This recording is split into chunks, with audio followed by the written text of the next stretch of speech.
Hello guys, welcome back to my new mini vlog. I hope तपाईहरु सन्चै हुनुहुन्छ होला भन्ने आशा राखेको छु।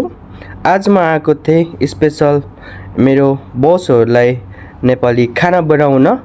मैले खाना बनाएको भिडियोहरु त मैले बनाउन पाइन किनकि म भिडियो भ्लग बनाउनमा परफेक्ट थिइन। मलाई लाज लागेको थियो। अब म खाना बनाइसकेर चाहिँ म जाँदै छु आफ्नो रुममा। अब लिफ्टबाट चाहिँ म जान्छु तल। मेरो बसले चाहिँ ट्याक्सी अर्डर गरेको छ।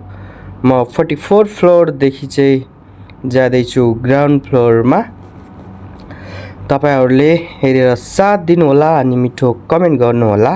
हेर्दा निक्सै म ग्राउन्ड फ्लोरमा ट्याक्सीको बाटो कुर्दै बसिरहेको थिएँ। यतिकै लाज लागेको थियो। कतै लागेको थियो भिडियो नबनाम अनि कतै लागेको थियो भिडियो बनाम, तर जबरजस्ती भए पनि भिडियो बनाई। भन्दा ट्याक्सी आयो। ट्याक्सीमा बसेर म रुमतर्फ जान आँटे। यतिकैमा ब्याकग्राउन्ड भ्यू अलिकति तपाईहरुलाई देखाउने कोसिस गरेको छु। म जब भ्लग बनाउँदा अलि परफेक्ट हुन्छु त्यो बेला चाहिँ अलि दामी भ्लग ल्याउने कोसिस गर्नेछु। तपाईहरुले के कस्तो हुन्छ, के कस्तो बिग्रेको छ, राम्रो छ, तपाईहरुले कमेन्ट गर्नु होला है त। यतिकै भन्दा म ट्याक्सीवाला आथ्यो, कालु दाइ आथ्यो। कालु दाइसँग चाहिँ मैले कुरा गर्न खासै भ्याइन। अनि त्यतिकैमा चुपचाप लागि उ चुप्प लाएर म चुप्प लाएर ट्याक्सीमा बसेको थियौँ। भन्दै अगाडि पर्छ सिंगल पर्दा सिंगल काट्दै म बिरामी भएको कारण खोकै थिएँ।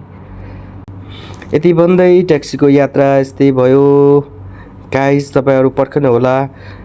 मेरो बसको रुमदेखि चाहिँ मेरो रुम चाहिँ यति टाढा छ। मैले भिडियोहरु चाहिँ धेरै काटी बनाएको छु। मलाई भ्लग बनाउन खासै आउँदैन। बस ट्राई गरेको छु। के कस्तो हुन्छ तपाईहरुले जानकारी दिनु होला है त। यो काम पनि कस्तो लाग्यो आँखामा, आँखा फुट्ने गरी। मैले त अगाडिको के पनि देखिन। यति भन्दै आउँछ मेरो अफिस। थ्याङ्क यू गाइस, तपाईहरुले मेरो भ्लग हेरिदिनु भएकोमा एउटा मिठो कमेन्ट छोडेर जानु होला। राम्रो छ भने राम्रो छ, नराम्रो छ भने नराम्रो छ है त। मैले फुड बनाएको चाहिँ मैले देखाउन सकिनँ किनकि मलाई साह्रै लाज लागेको कारण चाहिँ मैले त्यति जनाको सामने चाहिँ बनाउन सकिनँ। भयो भने नेक्स्ट टाइम बनाउने छु। See you guys.